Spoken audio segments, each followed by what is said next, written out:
Hi மக்களே, எல்லாரும் எப்படி இருக்கிறீங்க?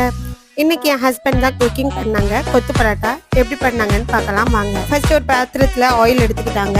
அது கூடவே பார்த்தீங்கன்னா ஆனியன் ஆட் பண்ணிக்கிட்டாங்க. ஆனியன் கொஞ்சம் நல்லா டிரான்ஸ்பரண்டாக ஆனதுக்கப்புறம் தக்காளி ஆட் பண்ணிக்கலாம். ஆட் பண்ணிவிட்டு அது கூடவே கருவேப்பிலை, பச்சை மிளகாவும் ஆட் பண்ணிக்கலாம். தக்காளியும் நல்லா சாஃப்டாக ஆனதுக்கப்புறம் அது கூடவே எக்கும் ஆட் பண்ணிக்கலாம். எக் ஆட் பண்ணதுக்கப்புறம் கைவிடாமல் நல்லா மிக்ஸ் பண்ணிக்கிட்டே இருங்க. பரோட்டா பார்த்தீங்கன்னா கடையில் தான் வாங்கிட்டு வந்திருந்தேன். அது கூடவே பார்த்தீங்கன்னா சிக்கன் சால்னாவும் வாங்கியிருந்தேன். இப்போ அந்த சிக்கன் சால்னாவையும் அது கூடவே ஆட் பண்ணிக்கலாம். ஆட் பண்ணிட்டு நல்லா மிக்ஸ் பண்ணி விட்டுட்டு நம்ம குட்டி குட்டியாக பிச்சு வச்சுருந்த பரோட்டாவையும் அது கூட ஆட் பண்ணிக்கலாம். எல்லாம் கம்பைன் ஆகிற வரைக்கும் நல்லா மிக்ஸ் பண்ணிக்கலாம். அது கூடவே பார்த்தீங்கன்னா tomato ketchup, pepper, salt taste பார்த்துட்டு ஆட் பண்ணிக்கிறேங்க. அவ்வளோதான் நம்மள்ட்ட சூப்பர் அண்ட் டேஸ்டியான கொத்து பரோட்டா வீட்லேயே 15 மினிட்ஸில் ரெடி பண்ணிடலாம். ஓகே மக்களே, நெக்ஸ்ட் ஒரு வீடியோவில் பார்க்கலாம். இதுவரை சேனலை சப்ஸ்கிரைப் பண்ணலன்னா சப்ஸ்கிரைப் பண்ணிட்டு பாருங்கள். பாய்.